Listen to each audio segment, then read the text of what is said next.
Killer captain set போட்டது பயங்கரமாக இருந்தது இந்த படத்தில். ஆக்ஷனுக்கு அவங்க கொடுத்த இம்பார்ட்டன்ஸ், அது கையில் போடுற சண்டையே கிடையாது, எல்லாமே கன்ஸ் தான். அண்டு அதுக்கான விஷயங்கள் அவங்க இன்புட்டில் விஷுவலாக நம்ம பார்க்கும்போது நல்லாவே தெரிஞ்சுது. மோஸ்ட்டாக விஎஃப்எக்ஸே கிடையாதுன்னு சொல்லியிருந்தாங்க. அந்த மாதிரி தான் படம் பார்க்கும்போது எல்லாமே லைவாகவே இருந்தது.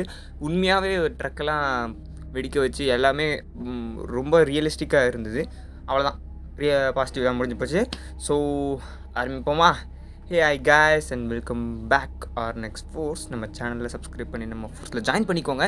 இந்த கேப்டன் மில்லர் அப்படிங்கிற இந்த காவியத்தை நான் பார்த்துட்டு வந்தேன்.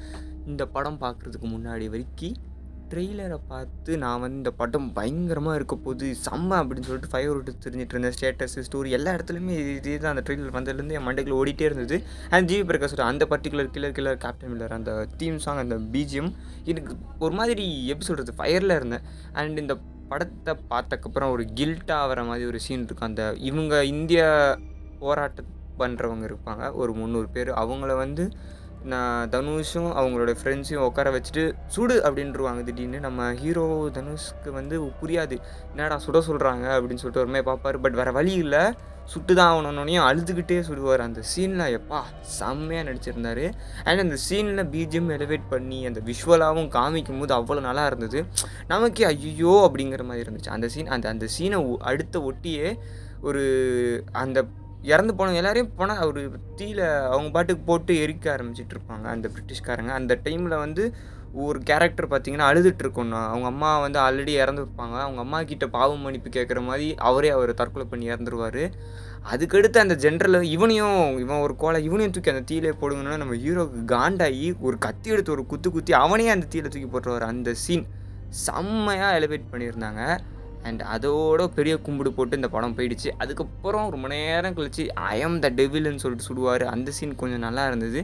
அதுக்கடுத்து கோவிலுக்குள்ளே சாமியில் நம்ம போகிறது தப்பாப்பா அப்படின்னு கேட்கும்போது, எந்த சாமியும் நம்ம வரக்கூடாதுன்னு சொன்னதில்லை அப்படின்னு சொல்லிட்டு நம்ம ஹீரோ மொத்த ஊர் மக்களையும் அந்த கோவிலுக்குள்ளே கூப்பிட்டு போவாங்க. அந்த சீக்வன்ஸ் நல்லா இருந்தது. அந்த கோவிலுக்குள்ளே இவங்கள மாதிரி அடித்தட்டு மக்கள் வரவே கூடாதுன்னு நினைக்கக்கூடிய ஒரு ராஜாங்கத்தில் இருக்கக்கூடிய ஒரு ஆள் ரொம்ப சைக்கோவாக இருப்பான். அப்போ பார்த்தாலும் சிரிச்சுக்கிட்டே இருப்பான். அவனுக்கு ஒருத்தவங்க கூட கோவிலுக்குள்ளே இவங்களாம் வரவே கூடாதுன்னு நினைப்பான். அவன் கண்ணு முன்னாடியே வச்சு எல்லாரையுமே கோவிலுக்குள்ளே அனுப்பினக்கப்புறம் வவுறு எரியுதாலே வவுத்தறிச்சலோடைய சாவுடா அப்படின்னு சொல்லுவார். அந்த சீன் நல்லா தான் இருந்தது. ஆனால் அதில் டேரக்டர் ஒரு ஹிண்ட் வச்சுருக்காரு. அது அவனுக்கு இல்லை, காசு கொடுத்து பார்த்தோமே நமக்கு ஏன்டா நான் 60 ரூபா டிக்கெட் கொடுத்து அரை மணி நேரம் முன்னாடி உட்காந்து பீதி படத்தெல்லாம் பின்னாடியில் உட்காந்து பார்த்த உனக்கு என்னடா கேட்குது அப்படின்னு என் உள் மனசு சொன்னாலும், என்ன தான் கன்வீனியன்ஸ் ஃபீ ஜிஎஸ்டின்னு போட்டு 100 ரூபா ஆக்கிடுறானுங்க. கஷ்டப்பட்டு இந்த படத்துக்கு அப்படி இப்படின்னு போய் பார்த்தக்கப்புறம் அந்த ஃபயரில் பார்த்தது எல்லாமே மயிராக போச்சு. இந்த படத்தில் நெக்ஸ்ட்டு வரேன் அட்லியெல்லாம் இனிமேல் நம்ம காப்பி கேட்னே சொல்லக்கூடாது. அவர் என்னதான் நம்ம அந்த படம் ரசிக்கிற மாதிரி எடுத்துருவார். ஒரு 25 படம், 27 செட்டு, 29 வித்தியாசமான கேரக்டர்ஸ் அப்படின்னு சொல்லிட்டு எல்லாரையும் கலக்கி அடிக்கிறதுனால இப்போ கூட பிகில் மெர்சல்லாம் போட்ட நம்ம உட்காந்து பார்க்குறதில்ல. ஸோ அந்த மாதிரி அவர் ஒரு வேறு லெவலுங்க. அவரை போய் காப்பி கேட்டு நம்ம கலாய்ச்சிட்ருக்கோம். உண்மையான காப்பி இங்கே இருக்காப்புல, இவரை போட்டு அடிங்க இனிமேல் அருண் மாத்தீஸ்வரனா தான். ஸோ இவர் இந்த படத்தில் பாருங்கள், அப்படியே கர்ணன் படம் நல்லா பார்த்துட்டாரு. கர்ணன் படத்தில் நடித்த தனுஷை போட்டு அவரை வச்சு கர்ணனை ரீஷூட் பண்ணுங்கிற மாதிரி டிஃப்ரெண்ட் எடுத்துருக்காங்க.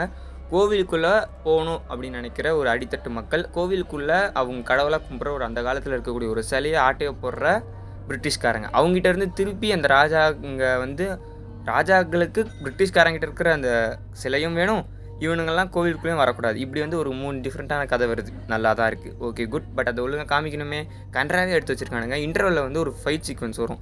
ஒரு 3 லாரி ஒரு மிசைல் கன்னை வச்சுட்டு சுட்டுனே வருவான். ஒரு புல்லட் கூட நம்ம ஆள் மேலே படாது. நம்ம எல்லாருமே எங்கேயாவது ஆக்சிடென்ட் ஆகி விழுந்துருவானுங்க, அப்படி இப்படி போயிடுவானுங்க. நம்ம தலைவன் மட்டும் பைக்கில் அந்த லாரி முன்னாடியே பயங்கரமாக பெண்டு போட்டு போவார், ஒரு புல்லட் கூட படாது. ஆனால் நம்ம ஆள் அப்படி வண்டி ஓட்டிக்கிட்டே கிரனேடை தூக்கி உள்ளே போடுவார், எல்லா வண்டியும் செத்துறோம், அங்கே எல்லாருமே போட்டு தள்ளுவார். அந்த ஒரு மிகப்பெரிய ஆர்மி படை, அதுவும் பிரிட்டிஷ் ஆர்மி படை, தலைவன் சோலோவாக போயிட்டு எல்லாரையும் போட்டு தள்ளுவார். இது ஒரு சீனா. அதுக்கடுத்து இது இந்த கர்ணன் படத்தில் பஸ் உடைக்க ஒரு சீன் வரும் பாருங்கள், அந்த சீனையாக வச்சுக்கோங்க. அதே மாதிரி இங்கே இந்த மாதிரி ஒரு சீன் கர்ணன் படத்தில் போலீஸ் ஸ்டேஷனுக்கு போய் அடிச்சு நொறுக்குவாங்களே, அதே மாதிரி அதாவது அவங்க ஆளுங்களை எல்லாருமே போலீஸ் ஸ்டேஷனுக்குள்ளே போயிடுவாங்க. அந்த மாதிரி இந்த படத்தில் கடைசி கிளைமேக்ஸில் இவங்க எல்லாருமே அந்த கோவிலை சுற்று போட்டு எல்லாம் அடித்து போட்டு கோவிலுக்குள்ளே போயிடுவானுங்க. அதை விட அதுக்கடுத்து இன்னொரு ஒரு பயங்கரமான காப்பி என்னன்னா, அவெஞ்சர்ஸ். நீ இங்கே அங்கே கை வச்சதை கூட நான் விட்டுருவேன். வச்சான் பாருங்க அவெஞ்சர்ஸ் மேலே கையை. கிளைமேக்ஸில் 3 ஹீரோ அப்படி சுற்றி நின்றுட்டு அவெஞ்சர்ஸ் அசெம்பிள் ஆகிற அந்த மாதிரி அதே சினிமோட்டோகிராஃபி, அதே மாதிரி ஒரு ஷாட்டு. அதுக்கடுத்து நம்ம தலைவன் ஜிவி பிரகாஷ் அவரும் ஒரு பயங்கரமான காப்பி அடித்து வச்சிருக்காரு. பின்னாடி வரேன், அவரும் அதே மாதிரியான அவெஞ்சர்ஸ் மியூசிக் போட்டு வச்சிடறாப்புல. அண்ட் இந்த படத்தோட இந்த போஸ்டரும் பார்க்கும்போது அப்படியே இந்த மேட் மேக்ஸ் ஃபியூரி ரோட் மாதிரியே தான் எனக்கு கான்செப்ட் இருந்தது. இன்டர்வல் ஃபைட்லாம் அந்த மாதிரி தான் இருந்துச்சு. பட் நல்லா எடுத்திருந்தாங்க. எனக்கு அந்த லாஜிக் மிஸ்டேக் தான் ரொம்ப இடிச்சுது. இது எல்லாம் தாண்டி இப்போ ரீசெண்டாக வந்த படத்தில் நம்ம சிவராஜ்குமார் டிஷ்யூ பேப்பரை தூக்கிட்டு வந்துட்டு இருந்தார். அண்ட் அதுக்கப்புறம் நம்ம தமிழ் ஆடியன்ஸில் ஃபேமஸ் ஆகி நான் தனுஷ் ஃபேனுன்னு சொன்னதை வந்து நம்ம தனுஷை ஸ்டேஜில் ஏறி நீங்கள் என் ஃபேனுன்னு சொன்னது ரொம்ப பெருமையாக இருக்குது, நீங்கள் ஜெயிலர் கிளைமேக்ஸில் அப்படியே நடந்து வந்தீங்கன்னு பாருங்கள் அப்படின்னு பெருமைக்காக சொல்கிறாங்கன்னு பார்த்தா அந்த அது அந்த படத்துலேயே அந்த ஒரு சீன் தான் நல்லாயிருக்கும் அப்படின்னு சொல்லிட்டு எல்லாம் ட்ரெண்ட் பண்ணிட்டு இருந்தாங்க. அந்த சீனையும் தூக்கிட்டு வந்து காப்பி அடிச்சு வச்சுருக்கானுங்க. இந்த படத்தில் வர மாதிரி மோகன்லால், நம்ம ஆள், இவங்க 3 பேரும், ரஜினி எல்லாம் 3 பேர் ஒன்றா வருவாங்க. அந்த சீனை கூட காப்பி அடிச்சு வச்சுருக்கானுங்க இந்த படத்தில். இதே என்னடா இது ரொம்ப ஒஸ்ட்டுங்க. ஜிவி பிரகாஷோட சூப்பர் மெஸ்ஸியை பார்ப்போமா? தலைவன் நல்லா பிஜிஎம் போட்டு ரொம்ப நாள் ஆச்சு. சர்தார் படத்தில் கொஞ்சம் நல்லா தான் இருந்தது. பட் இந்த படத்தில் அந்த கில்லர் கேப்டன் மில்லர் தீம் சாங்கை தவிர எதுவுமே உருப்படியாக இல்லைங்க. கர்ணன் படத்தில் பஸ் உடைக்க போகும்போது இந்த ஒரு பிஜிஎம் வரும். இந்த பிஜிஎம்மையும் காப்பி அடித்து கொஞ்சமாக மாற்றி பட்டிட்டிங்கிறீங்க பார்த்து வச்சுருக்காரு. இன்டர்வலுக்கு முன்னாடி நினைக்கிறேன் இந்த பிஜிஎம் வரும் இந்த படத்தில். ஸோ கேப்டன் மில்லரில் அதை காப்பி அடித்து வச்சுருக்காரு. அதுக்கடுத்து போலீஸ் ஸ்டேஷனை உடைக்க போகும்போது ஒரு பிஜிஎம் வரும் அந்த கர்ணன் படத்தில். அந்த பிஜிஎம்மையும் கொஞ்சம் பட்டிட்டிங்கிறீங்க பார்த்து கேப்டன் மில்லரில் சொருவியிருக்காப்புல. அதை விட கொடுமை என்னென்னா, அவெஞ்சர்ஸ் படத்தில் அந்த அவெஞ்சர்ஸ்க்கான அந்த தீம் சாங் இருக்குல்ல, அதை வெக்கமே இல்லாமல் காப்பி அடிச்சு இவனுங்க எப்படி தான் அவனுங்களை போட்டு பார்த்துருப்பானுங்களா? எனக்கு ஒன்றுமே புரியல. எனக்குலாம் ரொம்ப வயிற்றுச்சல் ஆச்சு. நான் தியேட்டரில் உட்காந்து பார்க்கும்போது கத்திக்கிட்டே இருந்தேன், இன்னும் இலவடா இதுன்னு. இதெல்லாம் தாண்டி பே பேக் அப்படின்னு ஒரு கேம், மொபைல் கேம் இருக்குது. அந்த கேமோட இன்ட்ரோ சாங்கு. பட் அது வந்து ரீக்யூஎம் அப்படின்னு சொல்லிட்டு வேறு ஒரு சாங்கில் இருந்து எடுத்திருக்காங்க. அந்த சாங்கு 12 வருஷத்துக்கு முன்னாடி வந்திருக்கு. அந்த சாங்கை அப்படியே வெக்கமே இல்லாமல் காப்பி அடிச்சு வச்சுருக்கானுங்க. ஸோ ஜிவி பிரகாஷும் ஒரு பக்கம் காப்பி, நம்ம டேரக்டரும் ஒரு பக்கம் காப்பி. நம்ம தனுஷ்க்கு பார்த்தீங்கன்னா அந்த படத்தில் நடிக்கிறதுக்கான வேலையே இல்லை. அவர் நடித்ததெல்லாம் ஃபஸ்ட் ஹாஃபில் ஒரு 30 நிமிஷத்தில் தான் நடிக்கிறதுக்கான ஸ்கோப் இருந்தது.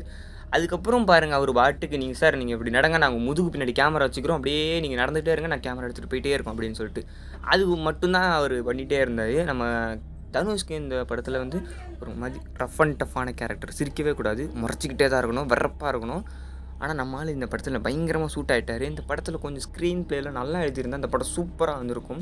ஏன்னா அவ்வளோ பயங்கரமான ஒரு மேக்கிங், அவ்வளோ பயங்கரமான ஒரு செலவில் பக்காவாக எடுத்திருந்தாங்க. அந்த செட் ஒர்க்கு எல்லாமே கைக்கூடி வர்றதை ஒரு டேரக்டரால் எப்பேற்பட்ட ஒரு ஆர்ட்டையும் சொதப்ப முடியும்னா அதுக்கு முக்கியமான ஒரு எக்ஸாம்பிளாக இந்த படம் வந்திருக்குது.